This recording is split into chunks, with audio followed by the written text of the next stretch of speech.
Welcome, everyone. Today we're talking about balancing independence and interdependence in relationships.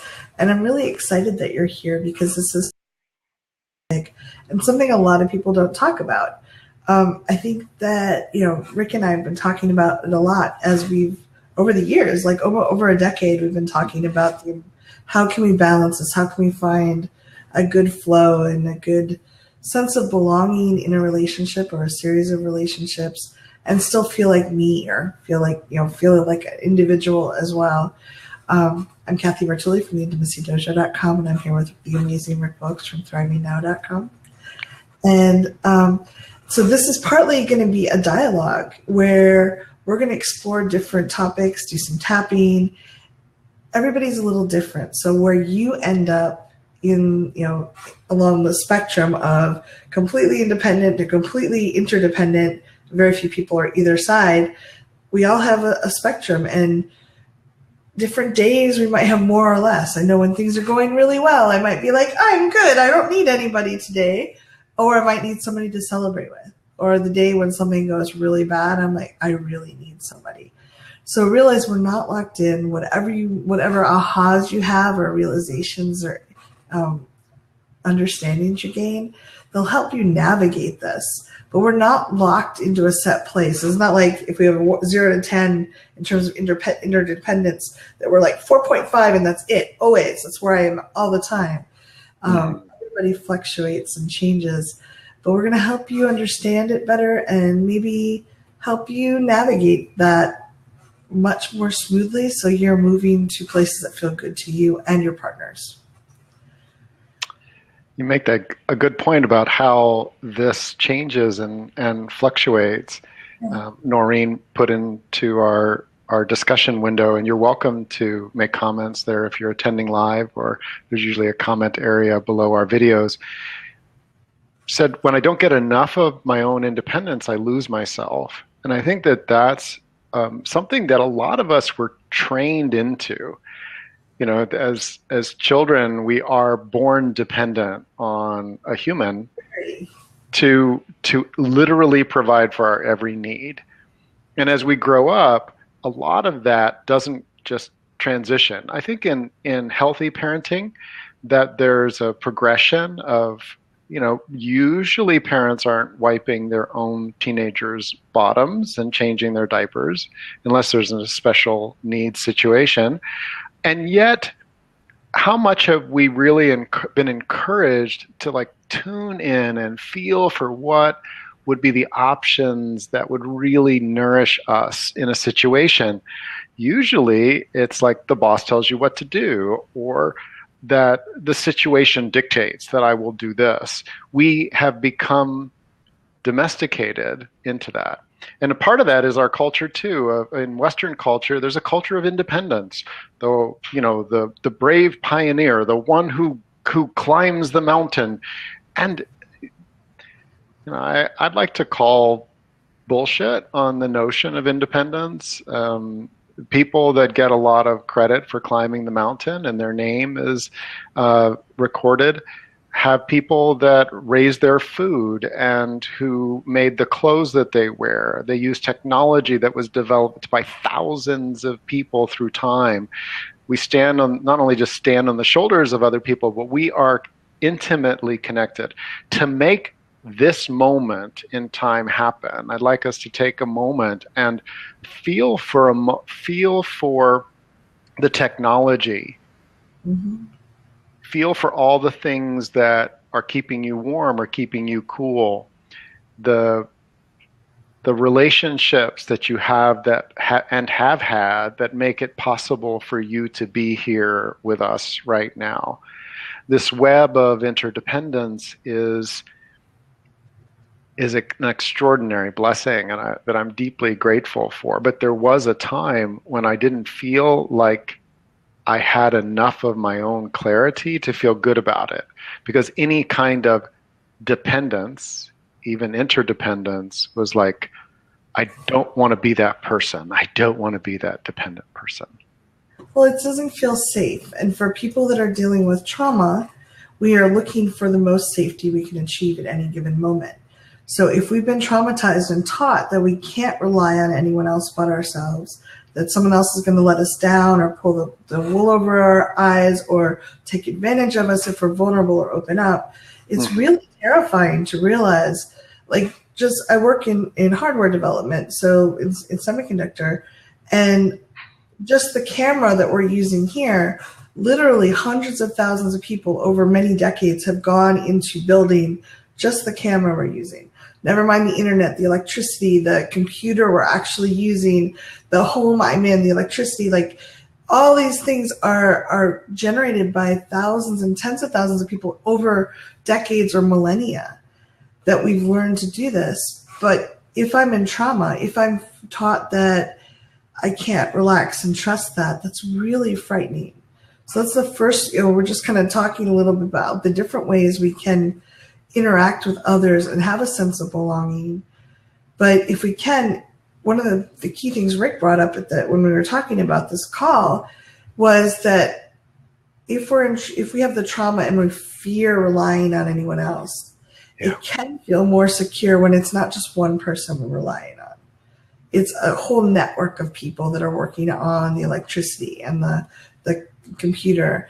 So it's like almost like we're cushioned by this bubble of people that are all putting a little energy towards what we're creating. That might help some people just relax into the feeling of maybe it's okay. I can trust that generally these thousands of people are going to come forward and make the technology work.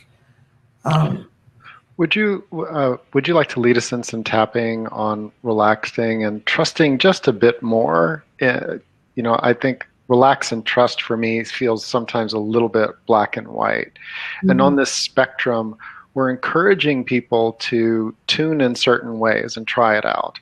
For example, you saw that I'm encouraging us to get clarity inside of ourselves, that independence of the choice maker, right? The having the emotional freedom to have more and more choice that feels like it's okay, that you have permission for it, that it's a possibility, that it's something that could nourish you.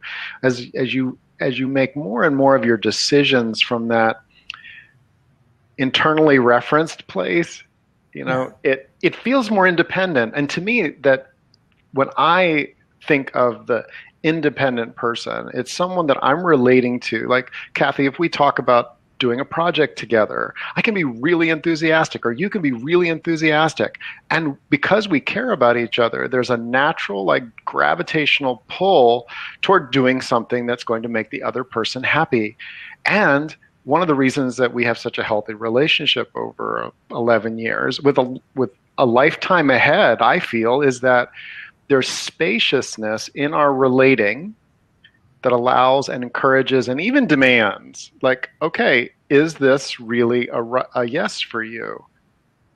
And we feel for hesitation. And sometimes the hesitation isn't actually like, oh, I don't want to do this, or I'm not sure I want to do this. It's just that we haven't checked in with ourselves. So relaxing and trusting the opportunity to check in with yourself, and relaxing and trusting that there are many different cooperative components, the cooperative beings, physical and non-physical, that come into the dynamics the intimate dynamics we're talking about. Well, I think there's something really powerful about a sense of belonging and feeling supported by the universe and the people around us. So if we can relax into that kind of sea of support, versus before I even talk about being more individual, that can give us a feeling of being a little more fulfilled and supported, and that can help us look at things a little more clearly as we go forward. Good point. Yeah. So take a nice, slow, deep breath. And if you can, feel your feet on the floor. Notice that your feet are being supported. You don't have to do anything. The gravity in the floor have got you. And you can feel your butt in the chair if you like. Just notice that you are physically supported right this minute, however you're sitting or laying down. And just be with yourself for a minute. Take another slow, deep breath and see if you can breathe into your toes.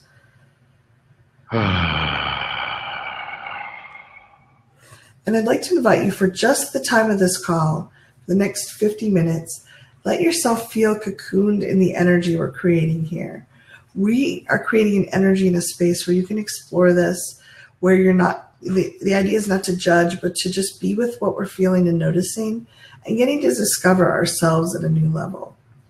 So we're going to do some tapping, starting in the karate chop point. Tap gently, just as if you were drumming your fingers on the table, not hard enough to hurt it yourself, but firmly enough you can feel it a little bit. So karate chop. Even though I sometimes feel like I have to be completely independent. Even though sometimes I feel like I have to be completely independent. I really am not that independent at all. I'm really not that independent at all. And that's a little frightening.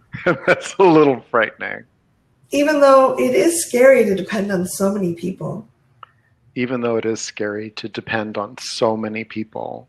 Our society has a pretty good system set up. Our society has a pretty good system set up. It's not perfect. It's definitely not perfect. But it works most of the time. But it works most of the time. Top of that, there's a whole sea of people providing my electricity. There's a whole sea of people providing my electricity. Eyebrow, I don't actually know how to generate electricity for myself. I don't know how to generate electricity for myself. Side of the eye, and I'm really grateful that it just shows up when I flip a switch. And I'm really grateful it just shows up when I flip a switch. Under the eye, and I didn't dig the well that I drink water from. I did not dig the well that I drink water from. Under the nose, I didn't check to see that it was clean. No, I didn't check to see whether it was clean. Chin, I just turn on a faucet. I turn on a faucet. Collarbone, and almost all the time water comes out. And almost all the time water comes out. Under the arm, I didn't build the roads I drive on. I did not build the roads I drive on. Top of the head, or this computer that I'm hearing these voices on. Or this computer I'm hearing these voices on. Eyebrow, maybe that's a sign that the universe loves me. Maybe that's a sign the universe loves me. Side of the eye, maybe I'm more supported than I realize. Maybe I'm more supported than I realize. Under the eye, I'm not relying on any one person. I'm not relying on any one person. Under the nose, and I have really good support. And I have really good support. Chin, what if I could just relax into that a little bit? What if I could relax into that a bit? Collarbone, and really feel gratitude for this abundance. And really allow myself to feel gratitude for this abundance. Under the arm, someone 200 years ago? Someone 200 years ago? Up that, they think this was magic. Or witchcraft. Yes. Yeah, they would think it's magic. Nice deep breath. So just know how that feels. There's nothing right or wrong. If you have fears coming up or specific thoughts, write them down. They're really good. This is really You can share good. them if you want. Yeah, you can type them in. But just being aware of those and maybe doing a little more tapping or even just letting your system notice them can help start shifting them. Right. So Kathy and I, one of the cores is that the primitive brain, which gets first crack at any situation, deciding what's what, it will tend to feel like that need to survive on our own because people are unreliable. And this type of tapping and acknowledging and tuning to gratitude, it doesn't have to be like tears streaming down your face in gratitude. It can be a soft kind of acknowledgement, like, yes, I have been supported today. Thank you, universe. Thank you, people that have made this day possible for me to experience. And in our privilege around water and all the other things that we noticed, what that does is it starts, to me, getting the energy into a place where my independence is, yes, I get to choose a lot more about where I focus my attention. And the interdependence has some really sweet qualities to it, of support, of hard work, of people devoting themselves to be present and ready and skillful in various aspects of human life, that we don't have to do it all. I don't have to do it all myself. Let's do some tapping on that. Is that Lead it. karate chop? Even though a part of me was taught Even though part of me was taught That personal achievement is what really matters. The personal achievement is what really matters. What if I don't have to do it all myself? What if I don't have to do it all myself? Top head. What if I don't have to do it all myself? What if I don't have to do it all myself? Eyebrow. There are times when it feels like I have to do it all myself. There are times when it feels like I have to do it all myself. Side of the eye. And those come up almost every day. And those come up almost every day. Yeah, I have to do the laundry all by myself. I have to do the laundry all by myself. I have to put all that stuff away all by myself. I have to put all that stuff away all by myself. I have to. What if I don't have to do it all by myself? What if I don't have to do it all by myself? What if I don't have to value doing it all by myself? What if I don't have to value doing it all by myself? I'm in the process of examining that value. I'm in the process of examining that value. On top of that, how much do I want to value independence? How much do I want to value independence?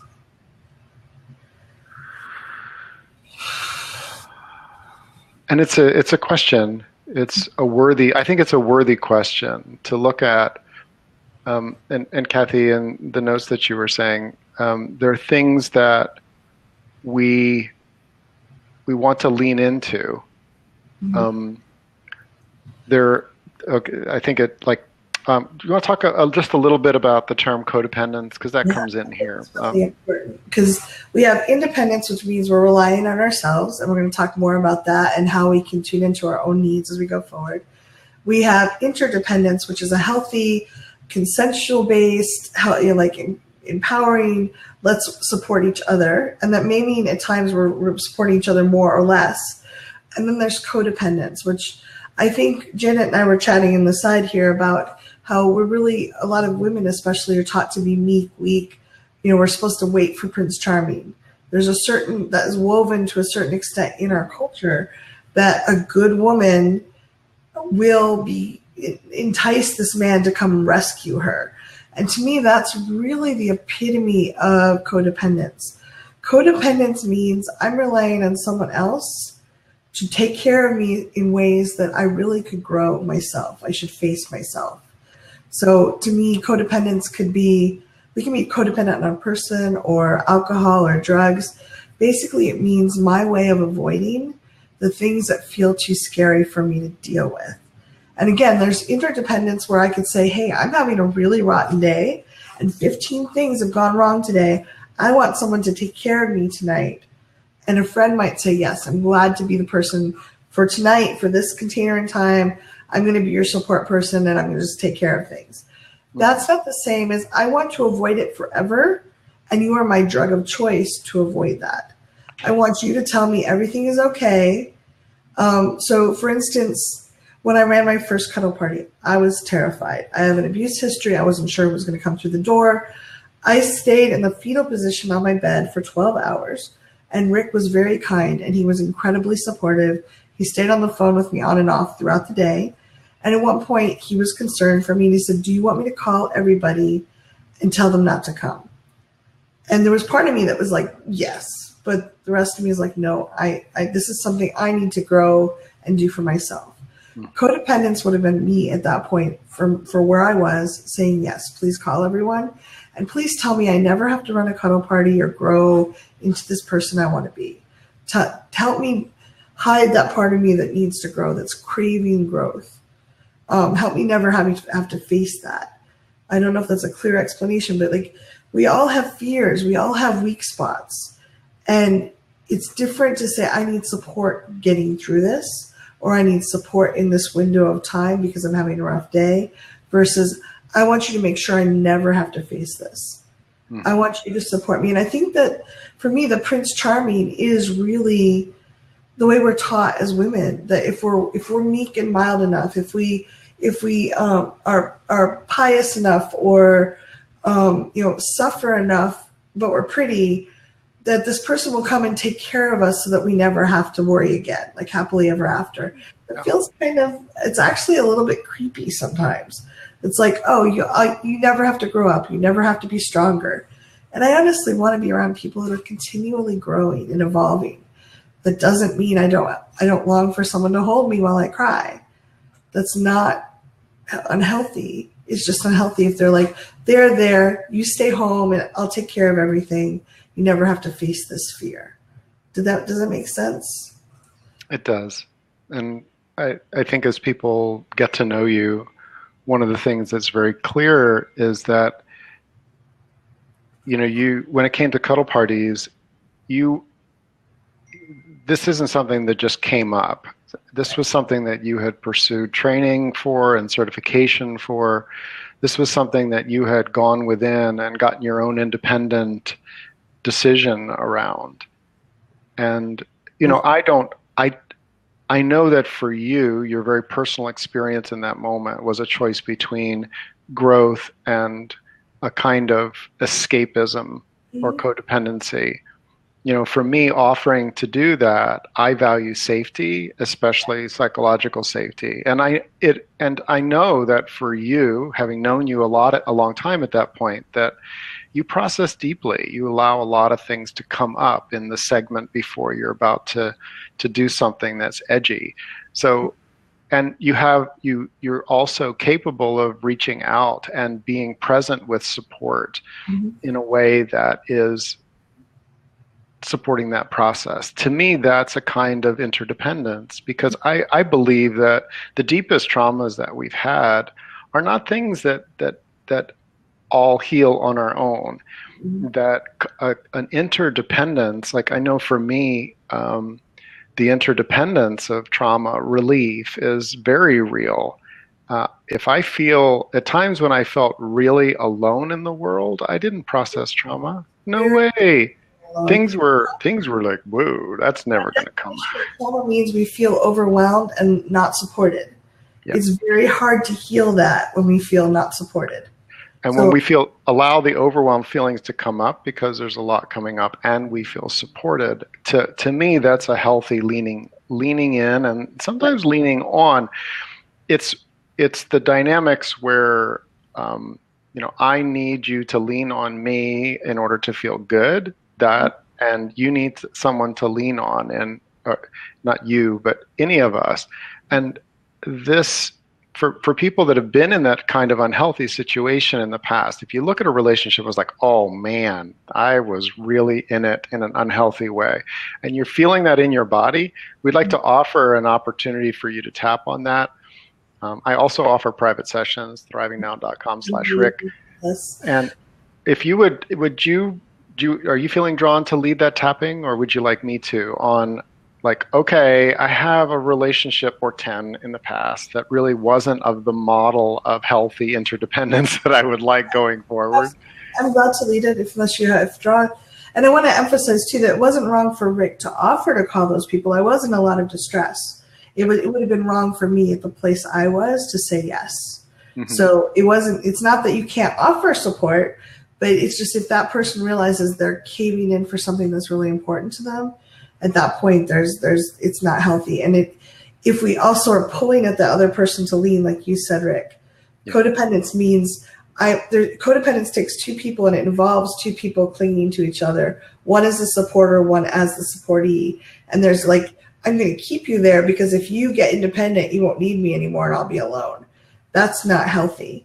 So for me, we were looking for very healthy, empowering relationships that help both people grow, not both people stay down. So if you want to take a nice, slow, deep breath. And tune into your body as you think, pick one of the relationships, and just kind of in the general scheme of the dependence, codependence, independence, anxiety, just notice, tune into your body in that. Karate chop. Even though I haven't always done relationships really well. Even though I haven't always done relationships really well. I'd like to have a lot of compassion for myself. I would like to have a lot of compassion for myself. Because I know I wasn't always role modeled really well. I certainly was not always role modeled very well. I didn't know how to have really great relationships. I did not know how to have really great relationships. And I did the best I could. And I did the best I could. But it sometimes kind of sucked. And it sometimes kind of sucked. Top of the head, what if I could forgive myself? Whoa, what if I could forgive myself? Eyebrow, I did have codependent relationships. I did have some codependence in my relationships. Side of the eye, I still do occasionally. I still do occasionally. Under the eye, I think that's probably a human trait. And that probably is a human trait. Under the nose, all I want to do is catch it sooner. All I want to do is catch it sooner. And transform it into something more empowering. Oh, and definitely transform it into something more empowering. Oh, yeah. I want to forgive myself and the other people. I want to forgive myself and the other people. Under the arm, we were enacting things we learned as kids. We were enacting things we learned as kids. Top of the head. And maybe now it's okay to explore new ways of interacting. And maybe now it's okay to explore new ways of interacting. And finding power. And finding power. Slow deep breath. And I think what Scobie said is so related to this. Thank you for sharing it. I feel so much fear about being the person who makes the other person feel bad. And sometimes saying no and having boundaries causes pain because it's disappointing to the other person.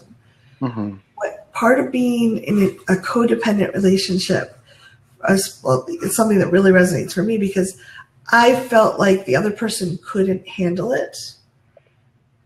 And I couldn't handle it if they were angry at me.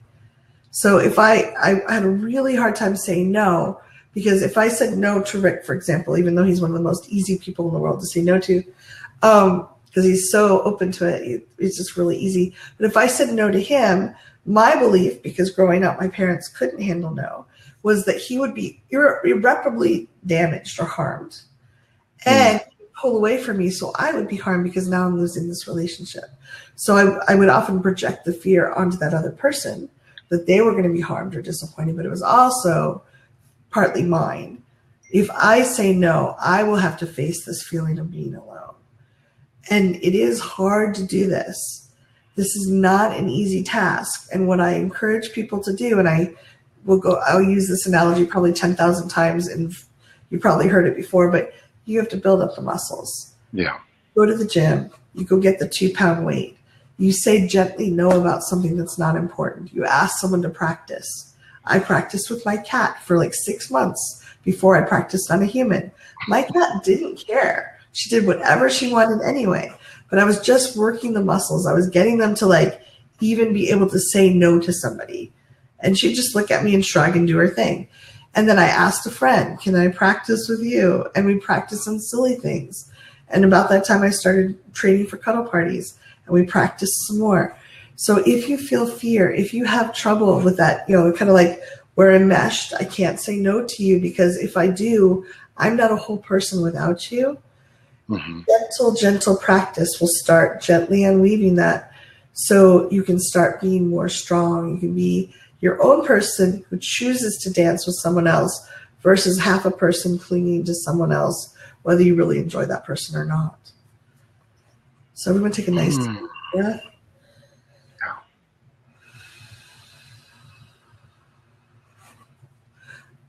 Yes, there are questions. I saw your question too. Sorry. We're have some things we're trying to cover, and thank you for it's very woven in, and I want to get to it too. So if you're feeling that there's a lot here for you, it's okay. We're going to give you some thoughts and some points to anchor. We're not going to be able to solve everything around this tonight. It's a huge topic. We do have a program on belonging, which we delve some of these. We're going to, there's a link at the bottom or the middle right there if you want to find out more. And there's theintimacydojo.com/belonging. Yeah. So if you're really grooving on this, you may want to sign up. We're having a 2-hour call on Sunday, and there's some calls some recordings are already there that can help you with some of this dance. And Rick also does great private sessions. My schedule is too full. I don't have private sessions right now, but Rick is amazing. I worked with him for several years, and he really helped me get a lot of clarity. So if you're finding a lot coming up, just if you can, be gentle with yourself. It's not literally if you think of it almost as conjoined twins. If you have a lot of codependency in your history, it's not about ripping this apart. It's about gently finding yourself and discovering where you end and the other person starts, and then working through it. It's not about ripping or tearing or blaming or shaming. It's about gently discovering who you are. And I think this might be a really good place, Rick, to talk about. You wanted to talk about finding our own identity, our own internal guidance. Mm-hmm. And I think this might be a really good place to talk about that. Thank you. And it goes to what I think it was Janet mentioned, that now sometimes when people come out of a relationship where they were one part of the dynamic, they can adopt a different kind of dynamic. To avoid codependency, we can become very internally focused, like me, me, me. And it's a very healthy first place to start. And I believe that for those that also want a sense of interdependency and belonging and connection and intimacy, how do you go from a place where, okay, there's sort of, the first step is learning, to take care of yourself. The self-love aspect of it. I'm going to make a decision for me. Simple, but not easy. Yes. And then there's okay, I need to know what the decision for me is. And I want to be aware, is there a decision for we as well? Or multiple decisions for we? And here's a little trick. So if you go within and you say, well, what would be really right for me? So a friend of mine was selling her house and actually had sold it. And then there were fleas. And because she was good friends with the person who bought her house, now she felt like she had a flea problem to deal with. Yeah. And so she put diatomaceous earth all over a lot of stuff. And then she was charged with cleaning it up. And I had a vacuum that was borrowed and things like that. But then there was this moment where I could tell she was exhausted. And I went in within and I said, well, what's the decision for me? And it's like, I'm going to stay here and just like, oh, I hope it goes well for you. That was the that was the me decision at a very kind of raw, primal, it's hot as Hades out. I don't, from just a me standpoint, selfish in the good way. What would not stretch me, wouldn't challenge me, wouldn't require demands on my time, energy, or resource in any way, shape, or form, what would be really healthy for me? And if I can make that decision, say, yeah, and I give myself permission, I actually don't have to offer anything other than, yeah, that I hope it goes well for you. I'm going to stay here in the air conditioning and take care of myself. So that's sort of the first step. And you may need to tap, like, what would be the most caring for me, not stretching me, not requiring anything of me answer to this? And do I give myself permission and choice to do that? If you can't, bless you, you've been well domesticated in putting others before you. If you can't even imagine taking care of yourself and making that choice, yeah. That's an aspect of developing your independence, balancing yourself so that you have more independent choice. And then for me, it's what's the we? And the we has to take into account, like, what are my current energy resources? Would it require a sacrifice or maybe some stretching and growth? What's the we? Because in interdependence, there's a we. The we can be a financial situation, right? You go to the grocery store and the people that work there and the people that stock it, the companies that are involved in it, they want to get paid. You can't just walk in and say, oh, for me, I want the steak and I will take it. There's a we that's actually backed up in law that you have to be aware of. But in friendships and connections, the we space is a really sweet interdependent space. It says, hey, this person I care about, what might be a yes for us? Well, I think a really good distinction between what I use when I talk about sacrifice, I go back to the gym analogy. We can all build up muscles. We may want to lift a weight where we're actually tearing a little bit.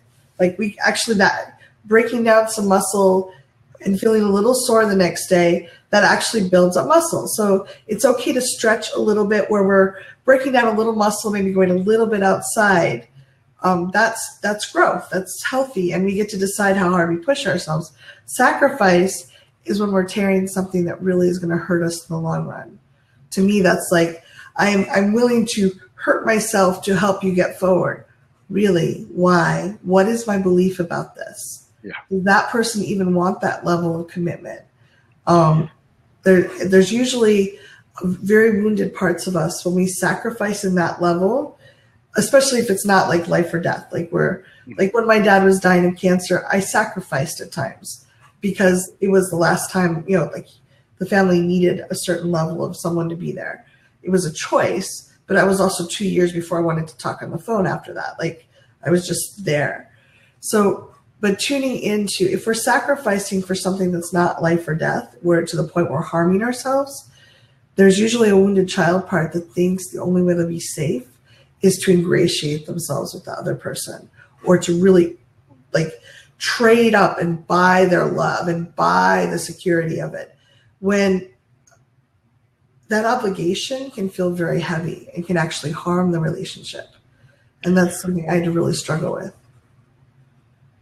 You were going to say something. So I was going to just, since we were talking about balancing, let's think about the balance point, your balance point. And for, on the independent side, it's moving to a place where you can make choices that are right for you and you give yourself permission to do so. And then there is a point at which you're making choices that are right for you reflexively and repulsively, so you don't go too far this way, like where you were talking about. There's that repulsion of being like a doormat or taken advantage of. And I believe that there's a really sweet kind of growth that happens at that edge as we feel ourselves playing with that. Can I make the choice?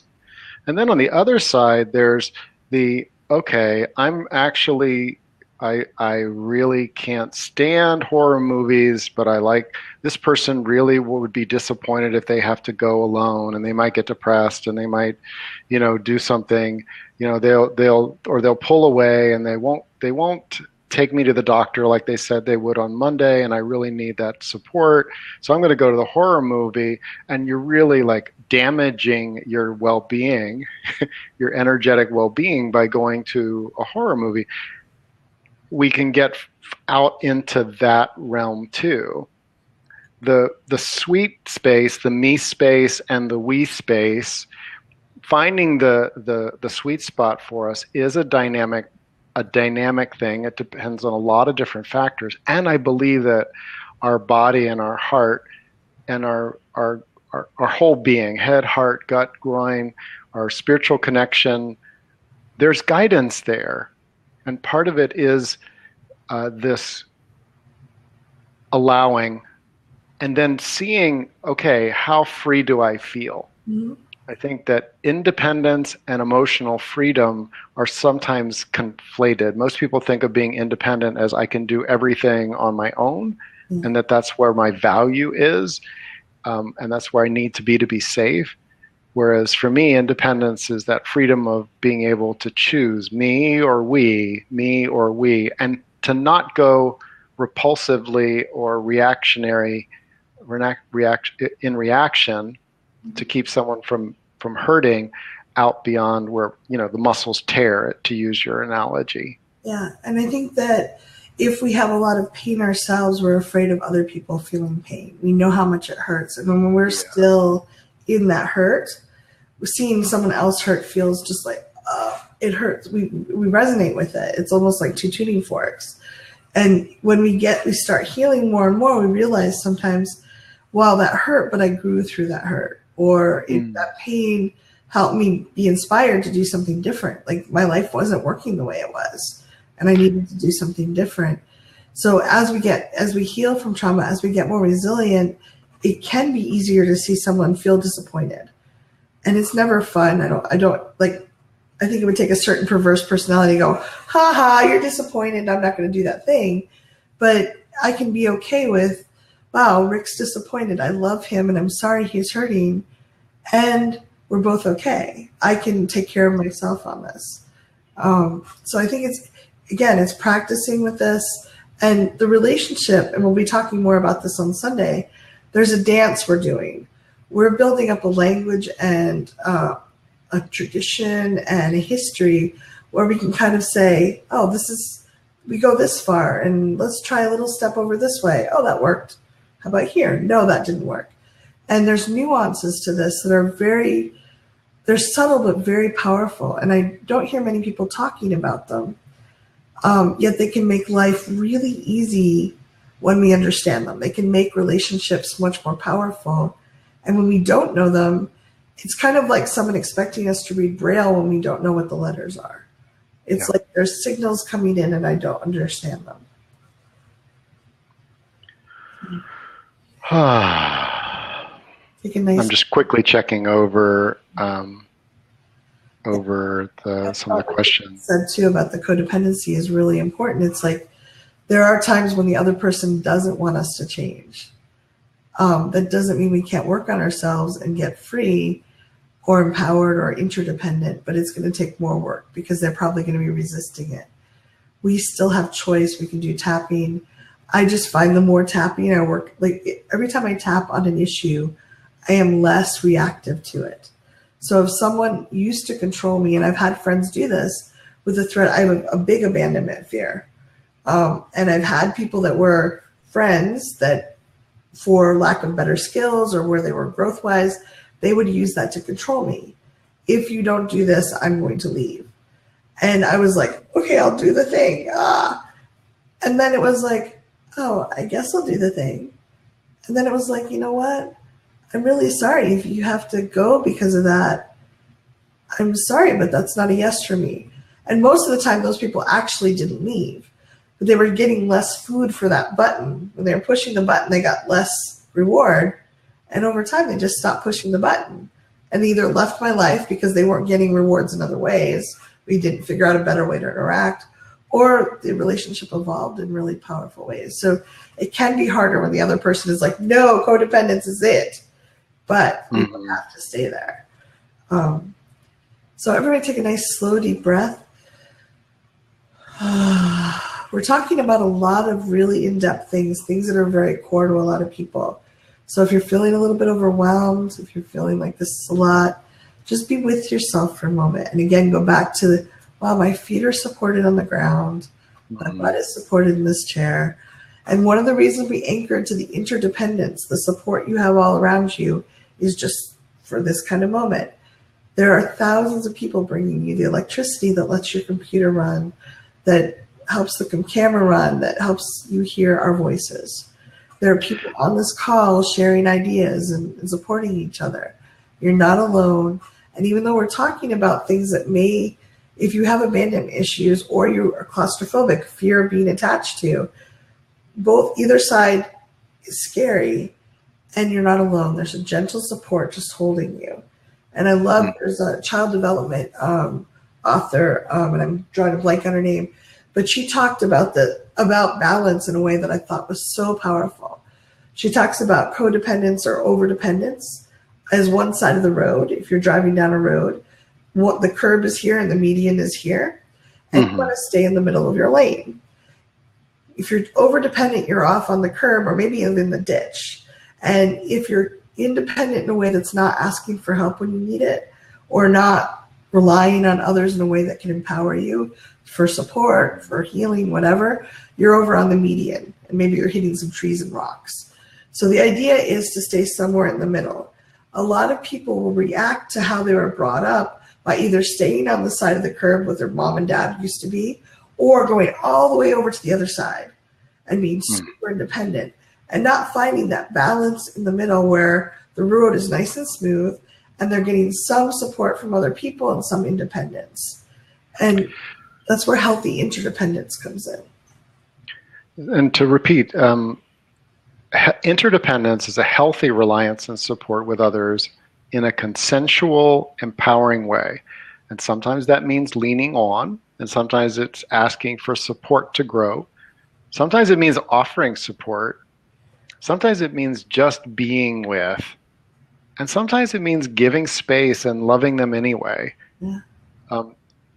One of the things that you notice when you're in a healthy interdependent relationship is that there's more spaciousness, actually.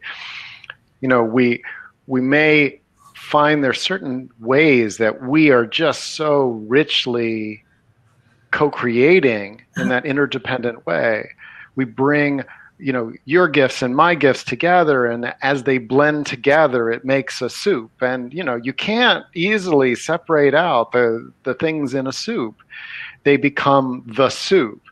And yet there's also this spaciousness between meals that say, I could use my solitude right now, or it's time for me to spend time with this other friend of mine, or I'd like to co-create this project with someone else, or yeah, I'm going to go on a retreat on my own and meet some new people or explore something that I've always wanted to do.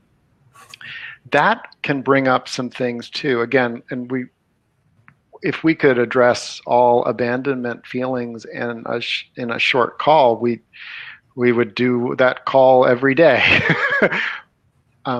What I know is that this balancing, being aware of the independence of your own choice and tuning into that, the me and then the we, and feeling for how much can I allow and still stay in my resilience. Like, for example, my friend, she was just recovering from Lyme disease. And so her physical resources were still coming back. She was at the gym and worked her way up to the 10-pound weights instead of the 1-pound weights of a couple of, 6 weeks ago. And so as I felt into the we space, I was like, I'm feeling pretty strong, and I can bring ice water with me, a big thing of ice water, even though it's cold and unair conditioned. And I can bring my gloves, and I can set a constraint on I will come there for an hour and a half, and then I'm going to go. And I did all of those things, and what a treat! By setting up the container for the interdependent co-creation, I felt really good. It helped me the rest of the day. In fact, had a really nice connection and made some fish soup for dinner for her later. These types of things allow for a sweetness of thriving intimacy and a sense of belonging together. We figure ways that our gifts and our energies can touch for a time and connect and not be shackled to each other. I think that's so Jana asked, is it safe to do what you learned even if it isn't safe or healthy? Like you're driving down the road and your parents taught you that you were supposed to be super codependent. You are over a curb with one wheel is in the ditch. Humans live that way their entire lives. It's not very empowered. It's not very freeing. It's not as juicy and rich as I want to live. But humans survive that. It's not, it's just like your car. It's probably not good for the axle, and you may not go so fast, and you probably get more dust and noise and roughness. But, the car's still driving. And the same if you're over on the other side, super independent, and you're hitting some saplings as you go down the median, and it's probably pretty rough. But, people do survive that way. The thing is, we want you to thrive. We want you to have the relationships that inspire you and that make you feel like they are adding so much to your life and that you're adding to them. There's this beautiful feedback loop. And I feel like I have that with Rick so well. There's ways we're very dependent on each other in an independent way. We both know how to write the email. We both know how to send them out. We both know how to run classes on our own. We love doing them together. To me, it's 10 times more fun to do it with him than without. And we even have a pattern where I will often write the email and he'll edit it up and make it prettier and send it out. And, he'll make the crowdcast that we're on right now. And I'll put the link in as a reminder. We have a flow and a dance but both of us could do the other thing. We're not like, if you leave me, I'll be alone and I'll never be able to do this. That's not so empowering. We both want to be humans that are able to stand on our own and choose to be together because it is. Yeah. Sorry, I didn't need to interrupt. No. Well, just because it inspires us.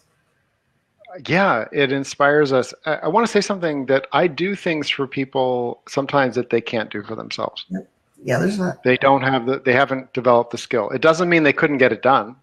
Yeah. I mean, part of the freedom for me knows that there are other ways for people to get their needs met, even if the strategy of getting it met through me isn't available because I'm not available. I think we'll do a call sometime about strategies and needs and need fulfillment. Oop, getting some feedback. Yeah, sorry, my painters did not plug in my fire alarm correctly, and I have not fixed it yet. So, do you want to talk about the belonging program right now? Just we have about 9 minutes left. We're gonna finish up with some tapping and maybe a bit of a visualization for balance. But we'd like to invite you, if you're here and intrigued about this. Do you want to say a little more?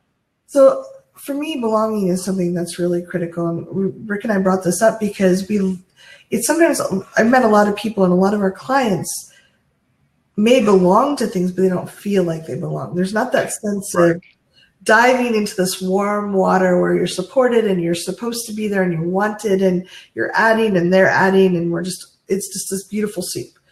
And we wanted to make that much more conscious for people and share some skills to allow belonging, whether it's in a one-on-one romantic relationship, poly relationship, friendship, community, whatever it is you want to create. So we sat down and we really analyzed what is needed, where people are blocked and what holds them back. So we've already done a longer intensive, a 4-hour intensive a week and a half ago. And those recordings are there in the program.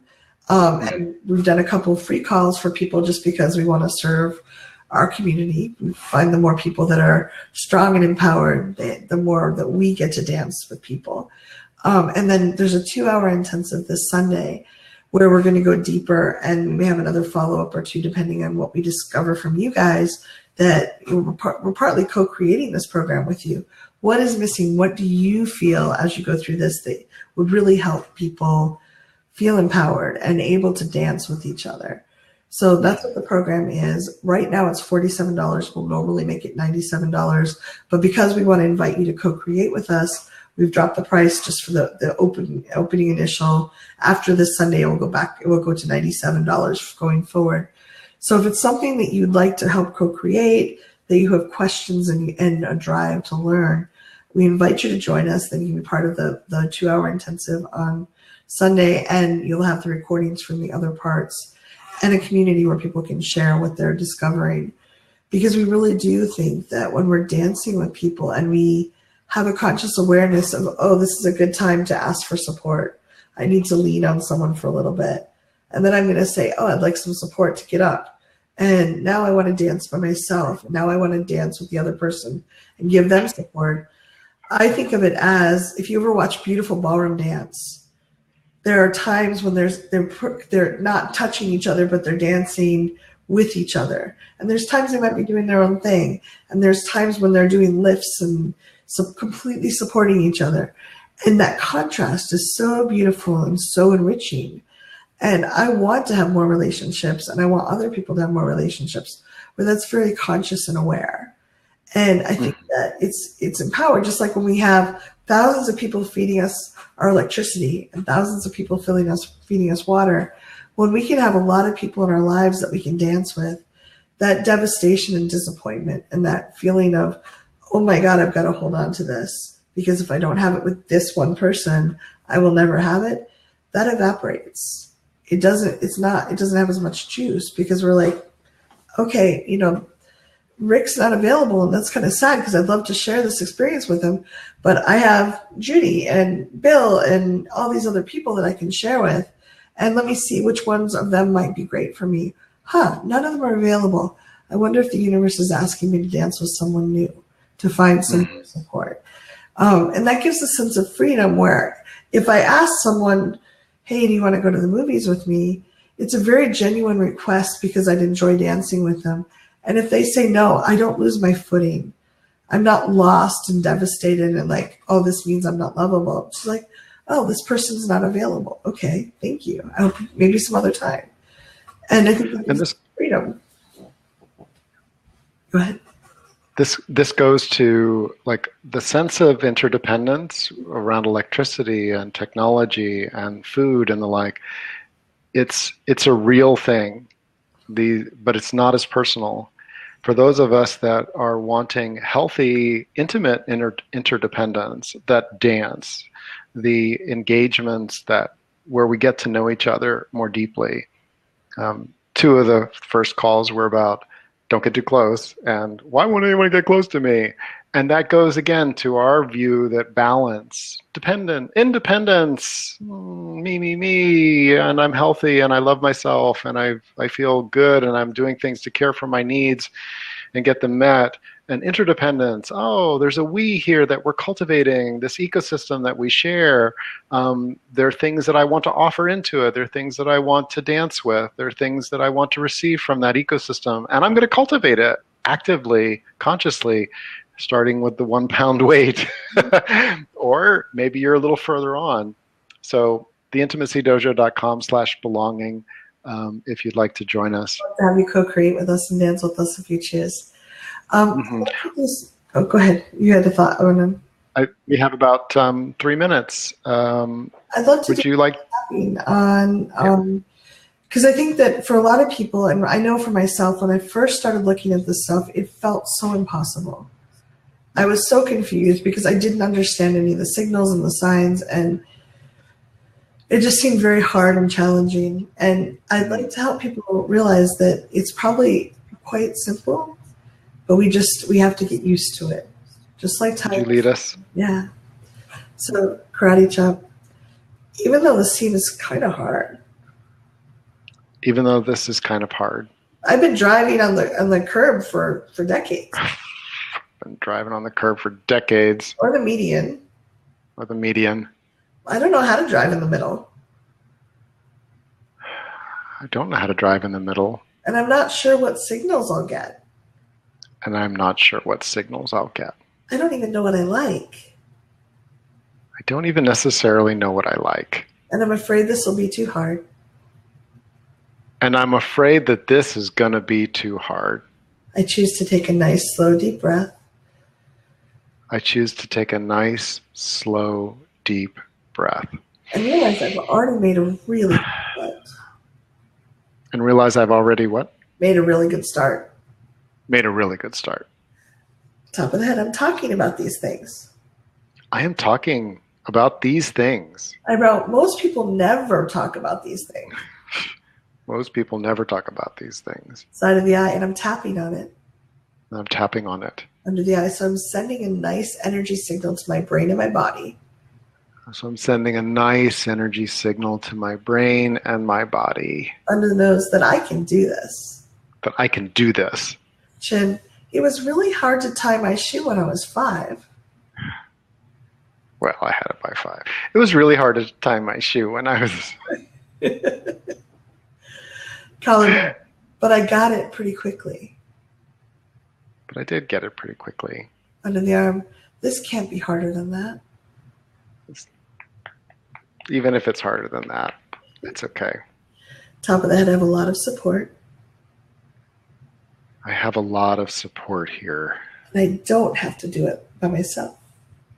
And I am not doing it by myself. Take a nice, slow, deep breath. And I invite you to notice how many comments there are on the side. For those of you who can see that, that's a lot of people sharing a lot of thoughts and a lot of ideas that matter a lot. There's people that really care about this. And when we start sharing as a group, the perspectives different people share and the interweaving of energies, that lets everybody get it faster. That's a sense of very healthy interdependence, where we're all trying to uplift each other and ourselves at the same time, where we're trying to understand the process. And I really do think it boils down to a very few steps of just tuning into ourselves and finding what we want. And we'll go further into this on Sunday. Like some really, no one ever taught me how. Rick taught me how. It was amazing. It was so simple and it was mind blowing. So we'll teach you how to do that on Sunday. And tuning into yourself, seeing what's right for you. Where do I want to be on the road? How far do I want to go today? How far do I want to go to with this person? And then finding out what's a yes for them. It breaks down to very few steps that most of us, because we're not used to breaking them down that way, seem very confusing. So if you can just stick with it, be with the confusion, be with the uncertainty and maybe a little pain or a lot of pain, grief, feelings from when you were a child, as you get to the other side, the ability to interact with other people you become like a ninja. Like you're really good at it. And people are like, how do you know to do that? I literally have people ask me at work, how do you know how to talk about stuff like that? And I'm like, yeah, I get that all the time now. Yeah. It wasn't the case before. Yeah. So we're grateful to have you here to share this time and space and circle with you. You're in good company. There are people around the world that are a part of our communities of the intimacydojo.com, Kathy, Thriving Now. We blend and mix, and because we know that we're part of wanting to come together in these kinds of circles. So if you have follow-up that you'd like to share, Kathy and I share an email address at support@thrivingnow.com, or support@theintimacydojo.com reaches both of us as well. So blessings to you. Thank you, Kathy. And thank you all for co-creating this with us. This was an example of a beautiful dance. So thank you. Mm-hmm. Thanks. Bye. Good night.